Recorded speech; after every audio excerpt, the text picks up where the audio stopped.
हरिओम नमस्कार मित्रों, प्रणाम। जय श्री राम, जय बद्री केदार। मित्रों, पुनः एक बार आपका स्वागत कर रहा हूँ श्री शिव शक्ति आध्यात्मिक विचार में,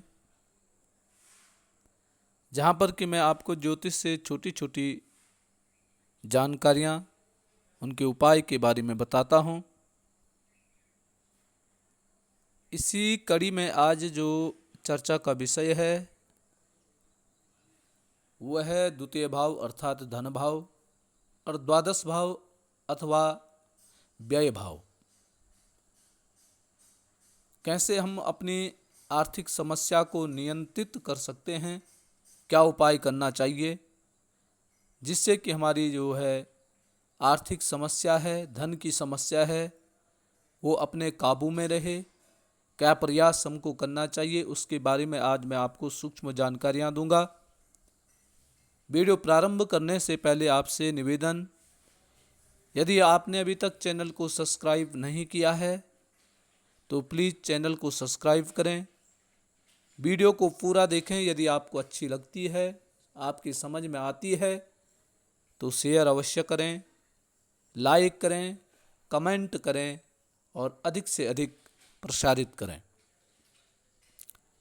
मित्रों, आर्थिक समस्या का समाधान द्वितीय भाव अर्थात धन भाव और द्वादश भाव अर्थात व्यय भाव से संबंधित है।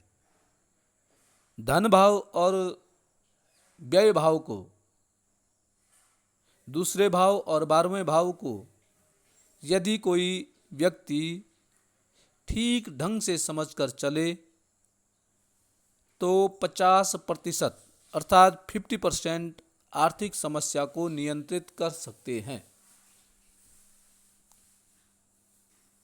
सबसे पहले धन भाव का स्वामी जिस भाव में जाएगा, आपका पैसा उसी भाव से आएगा, और द्वादश भाव का स्वामी जिस भाव में जाएगा, आपके बड़े खर्चे उस भाव पर होंगे। अब जितनी समझदारी उतनी अच्छी आर्थिक स्थिति रहेगी। धन भाव का स्वामी आपका कौन से घर में है तो उस चीज से संबंधित आप प्रयास करें, धन कमाने का प्रयास उसी चीजों से करें। और 12वें भाव के द्वादश भाव का स्वामी जहां है, वहां स्थित धन, वहां से स्थित जिस भाव में वह स्थित है, उस भाव से संबंधित खर्चों को काबू में करें। धन भाव का स्वामी दशम में है तो कर्म से, मेहनत से पैसा आएगा, और यदि एकादश भाव में है तो हाई क्लास वर्क से आपके पास धन आएगा। यदि धन भाव का स्वामी पंचम में है तो आपका जो ज्ञान है, आपकी जो शिक्षा है, उससे आप धन अर्जित करेंगे। और यदि धन भाव का स्वामी 9वें भाव में है तो आपको धर्म करना है, पिता के साथ कार्य करना है, या आपका एजुकेशन वर्क से पैसा आने की संभावनाएं अधिक हो जाती हैं। अब व्यय द्वादशेश के बारे में कहेंगे कि द्वादश भाव का स्वामी यदि पंचम भाव में है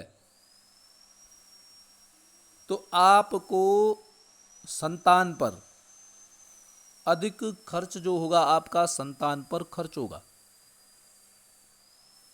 यदि आपका द्वादश भाव का स्वामी सप्तम भाव में है तो आपका फिर पत्नी पर खर्च ज़्यादा होगा या व्यापार पर खर्च ज़्यादा होगा।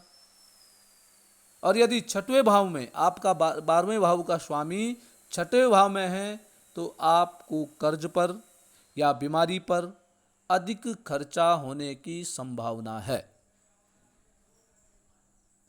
अब